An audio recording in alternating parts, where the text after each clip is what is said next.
करके, धंधा करके, बिजनेस करके, अपने खून पसीने की कमाई से अपने चुनाव का वक्त है। और चुनाव एक ऐसा वक्त होता है कि जिसमें हर कोई अपने बारे में अच्छी ही बात करता है। कोई नहीं कहता है कि हमारा दही खट्टा है, हर कोई कहता है कि हमारा दही मीठा है। तो इस बात की चिंता आप मत कीजिएगा कि हम आपके सामने भारतीय राष्ट्रीय कांग्रेस और हमारे भारतीय राष्ट्रीय कांग्रेस के एक साधारण कार्यकर्ता से होते हुए किसान प्रकोष्ठ का अध्यक्ष बनने वाले भाई धीरज, जो हमारे दिनेश गुर्जर जी हैं, इनके प्रशंसा और तारीफ में मैं कोई बात नहीं कहूँगा। वो बात मैं इसलिए नहीं कहूँगा कि कहते हैं हाथ कंगन को आरसी क्या और पढ़े लिखे को फारसी क्या। मतलब अगर हम कपड़ा पहने हुए हैं तो सबको दिख रहा है ना, हम कपड़ा पहने तो सबको दिख रहा है। अगर ये आपके ही बीच के हैं, ये अगर आपके बेटे के समान हैं, ये अगर आपके बीच में रहते हैं तो हमसे ज्यादा ना आप इनको जानते हैं, है कि नहीं है? अब आप ही बताइए कि कोई दिल्ली से चल करके, बेंगलोर से चल के, कलकत्ता से चल के, हेलीकॉप्टर लेकर के, उड़न खटोला लेकर के आपके बीच में आए और आपको यह समझाने की कोशिश करे कि मुरैना के लिए क्या अच्छा है, मुरैना के लिए क्या बुरा है, तो आपको मन में यह बात नहीं होगा कि जुम्मा 8 दिन पैदा हुए हो और मुरैना के लोगों को समझा रहे हो। भाई वाह! अरे जो लोग मुरैना में रहते हैं, जो लोग ग्वालियर में पैदा हुए हैं, जो चंबल के इस इलाके में जिनकी पीढ़ियों ने अपनी जिंदगी गंवा दी है, उनके बारे में तो हम सिर्फ एक बात जानते हैं कि इस इलाके में लड़ाकू पैदा होते हैं, बिकाऊ नहीं पैदा होते हैं। हम तो यहां सिर्फ इस बात के लिए आए हैं कि किस इंसान ने, किस पार्टी ने बागियों की इस धरती को, नाम को कलंकित करने का काम किया है। हम उससे आंख से आंख मिला करके सवाल पूछने के लिए आए हैं। हम तो सिर्फ ये जानने समझने के लिए आए हैं कि जिस इलाके के बारे में कहा जाता था कि साहब डकैत तो संसद में होते हैं, हमारे इलाके में बागी पैदा होते हैं। उस इलाके के भीतर दौलत की खनक इतनी मजबूत कैसे हो गई? उस इलाके के भीतर किसी पार्टी ने इतना कैसे नफरत फैला दिया कि आपस के लोग ही एक दूसरे को संदेह की नजर से देखने लगे। विकास का ऐसा कौन सा सपना दिखाया गया कि आंख के सामने होने वाले विनाश को नहीं देख पा रहे हैं? मैंने आपको कहा, मैं आपसे सीधी बात करना चाहता हूं, मुझे बकवास करने की आदत नहीं है। और सच बोलने के लिए किसी लाग लपेट की जरूरत नहीं होती है। सच अपने आप में सच होता है। और कुछ बातें जो हम आपसे कहेंगे, आप में से कोई भी व्यक्ति इस बात को इनकार नहीं करेगा। आज जो मध्य प्रदेश का चुनाव हो रहा है, इस चुनाव में मध्य प्रदेश की एक एक जनता को, मुरैना, भिंड, ग्वालियर, चंबल संभाग की एक एक जनता को अपने अपमान का बदला लेना है। इस बात को याद रखिए। और अपमान क्या होता है? अपमान ये होता है, यहां माताएं बैठी हुई हैं, माता जी रोटी पकाती हैं ना, और रोटी को समय पे नहीं पलटते हैं तो रोटी जल जाता है कि नहीं जल जाता है?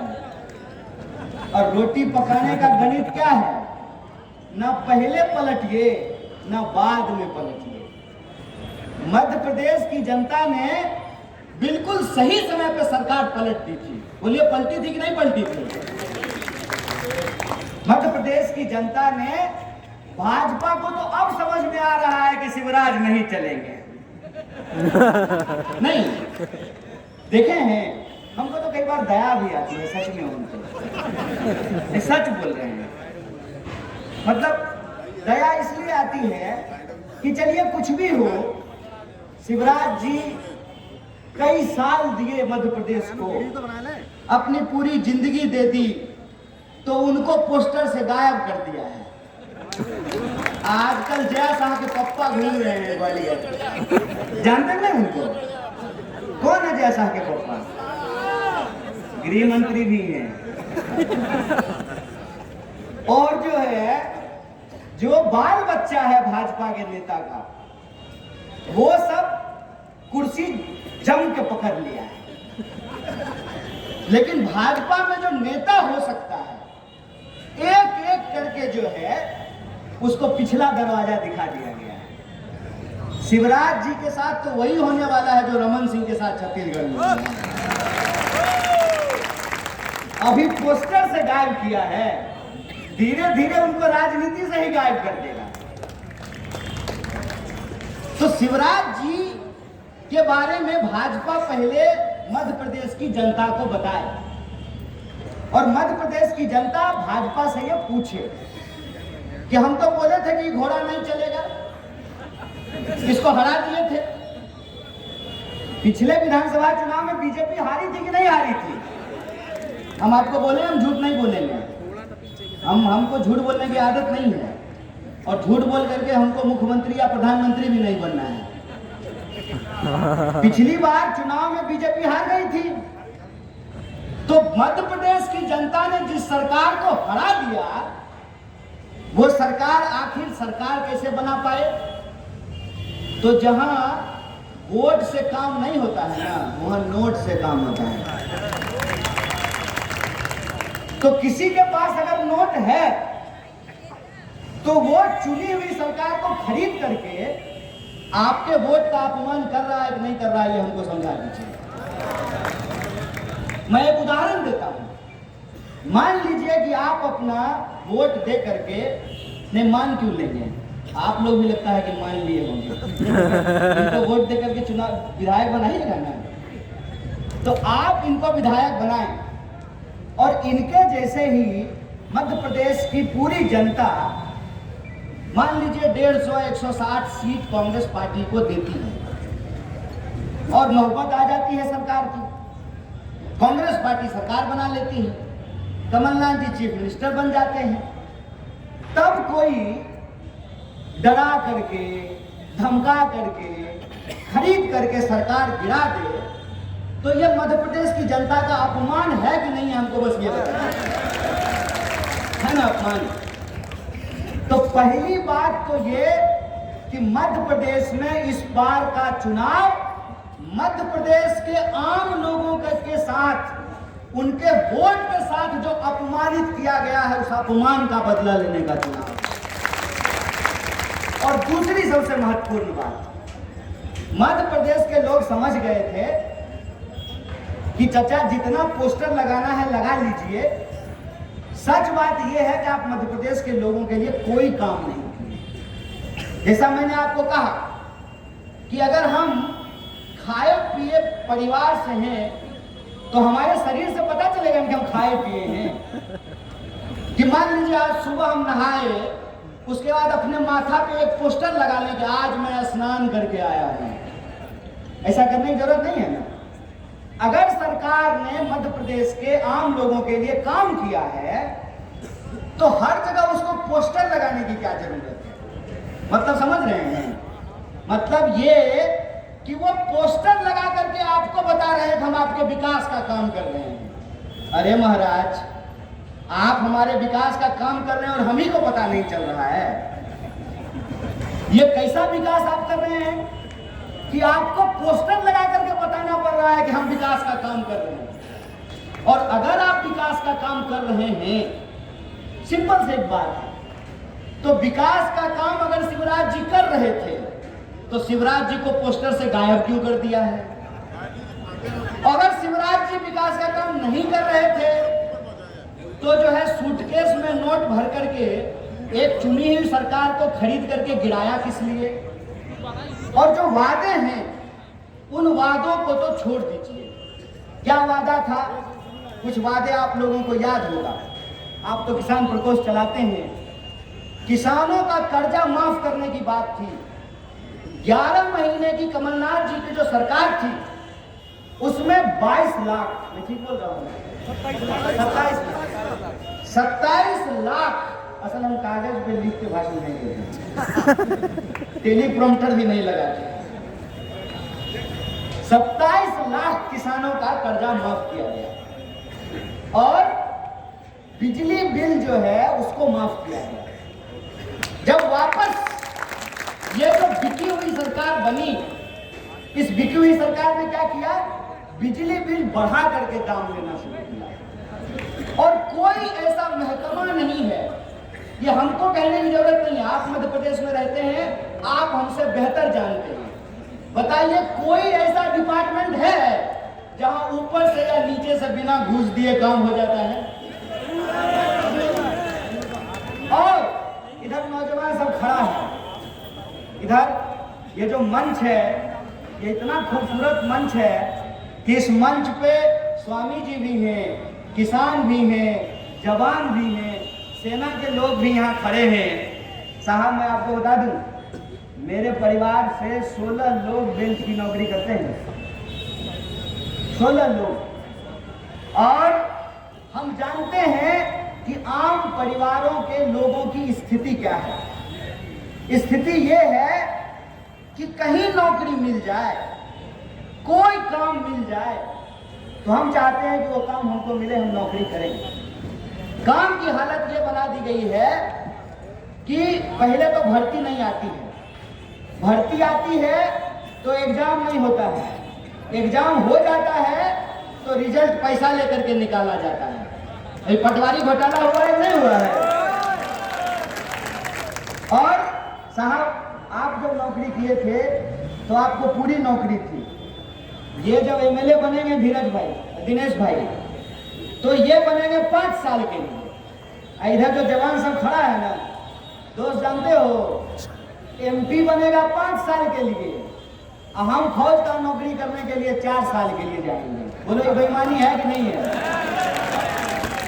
प्रधानमंत्री 5 साल के लिए बनेंगे, मुख्यमंत्री 5 साल के लिए बनेंगे और हमको देश सेवा का मौका करने के लिए 4 साल के लिए दिया जाएगा। उसमें भी क्या? शहादत का दर्जा नहीं, पेंशन नहीं, किसी तरह की कोई सुविधा नहीं। ये जो आंख के सामने इस देश के नौजवानों के भविष्य के साथ खिलवाड़ किया जा रहा है। भर्ती नहीं आती है, भर्ती आती है तो घोटाला होता है। और एक ले दे करके जो आसरा था कि सुबह उठेंगे एकदम जो है बढ़िया से दंड पेल करके मैदान का जो है 10 चक्कर लगा करके फौज का नौकरी ले लेंगे, उस फौज की नौकरी को भी घटा करके 4 साल कर दिया गया है। ये जो बेईमानी है, इस बेईमानी का जो सरकार वादा करके वादा खिलाफी करती है, उस अपमान का, और इस देश के भीतर, मध्य प्रदेश के भीतर जो आम लोगों की समस्याएं हैं, यहाँ माताएं बैठी हुई हैं। अभी 2 क्रिकेट वर्ल्ड कप चल रहा है, वही बीसीसीआई जिसका सेक्रेटरी है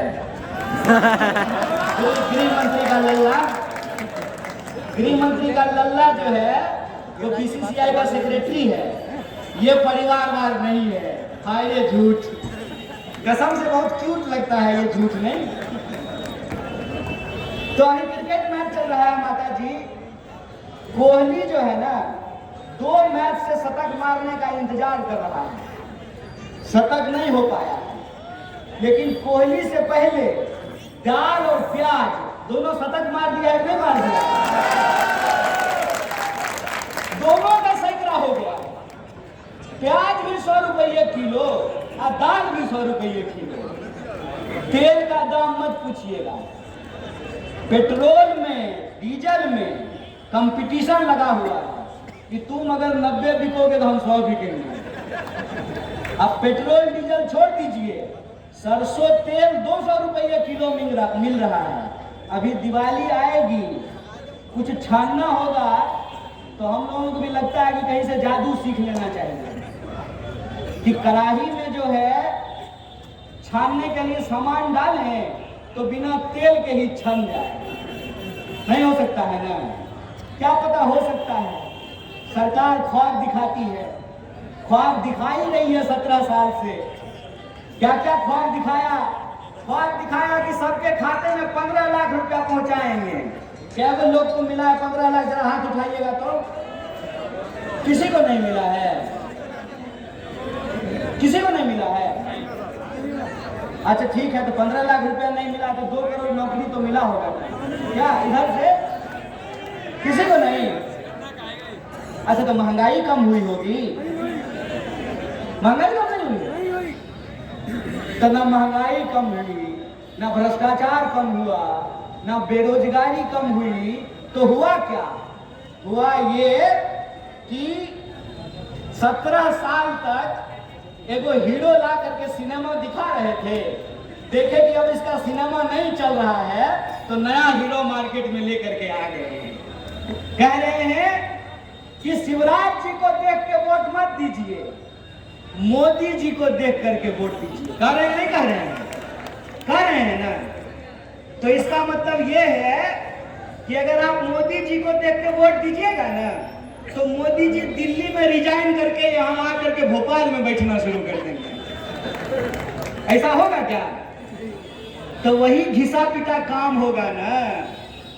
जो काम शिवराज नहीं कर पाए तो आप बताइए वो काम नरोत्तम मिश्रा कैसे करके दिखा देंगे? है संभव? ये जो बेईमानी हो रही है, इस बेईमानी के पीछे की असली साजिश आपको मालूम है क्या है? असली साजिश ये है कि कांग्रेस पार्टी ने एक संकल्प लिया है। हिंदी फिल्म का वो गाना सुने थे ना, छोड़ो कल की बातें, कल की बात पुरानी, नए दौर में मिलकर हम लिखे नई कहानी। और नया दौर क्या है?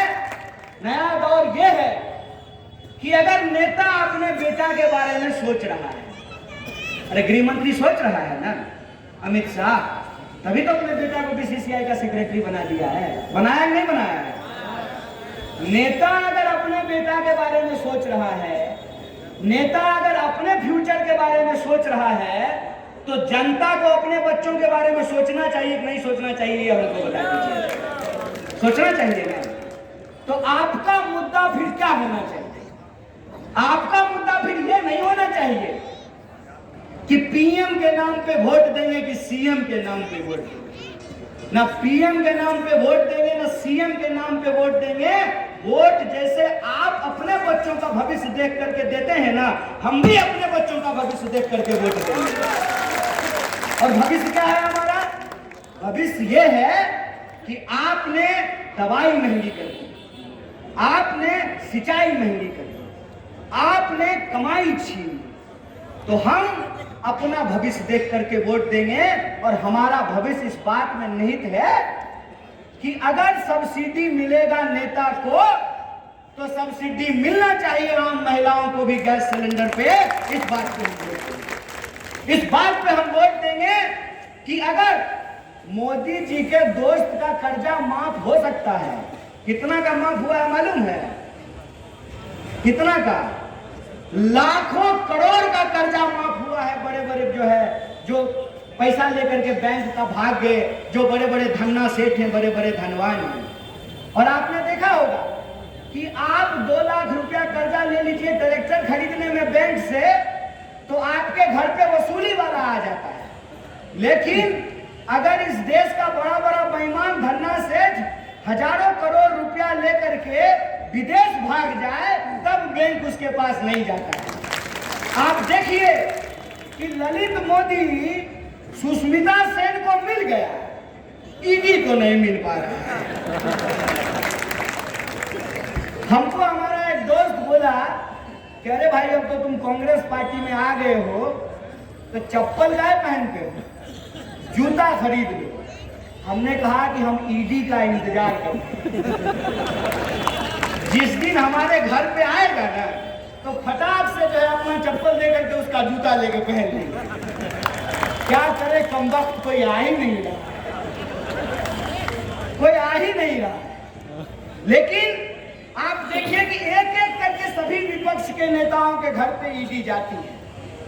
मान लीजिए मैं एक उदाहरण देता हूँ, ये अभी कांग्रेस पार्टी के जिलाध्यक्ष हैं, तो भाजपा वाले इन पे आरोप लगाएंगे कि बहुत भ्रष्टाचारी आदमी है, और जीव ये उतार करके, ठीक है, आप भाजपा वाला पहन लेंगे ना तो भाजपा का सदाचारी है, सदाचारी है, सदाचारी है। अरे ऐसा कैसे होता है महाराज कि दूसरी पार्टी में है तो चोर है और आपकी पार्टी में आते ही संत हो जाता है। स्वामी जी यहाँ बैठे हुए हैं, स्वामी जी यहाँ बैठे हुए हैं। स्वामी जी ऐसा हो सकता है क्या? चोर तो चोर ही रहेगा। हमारी पार्टी में है तो खराब है, उनकी पार्टी में जाके बढ़िया हो जाता है। सिंधिया जी का नाम जानते हैं ना आप लोग? अच्छा, हम श्रीमंत लगा देते हैं, श्रीमंत लगा देते हैं। सिंधिया जी के बारे में क्या क्या कहती थी भाई, और किनका क्या नाम था उनका? पवैया जी, पवैया जी। बताइए, जीवन दे दिए बेचारे ये कहने में कि महल गद्दार है, महल गद्दार है, महल गद्दार है, और महल जो है उनकी पार्टी में आकर के बैठ गई है। वो कहते हैं महल जिंदाबाद है, महल जिंदाबाद है, महल जिंदाबाद है। ये सब आप लोगों को अपनी आंखों से देखना है। और मैंने कहा, चाहे चुनाव हो या ना हो, चाहे दिन हो या रात हो, सुबह हो या शाम हो, हमारी पैदाइश इस देश की सेवा करने वाली कौम से हुई है।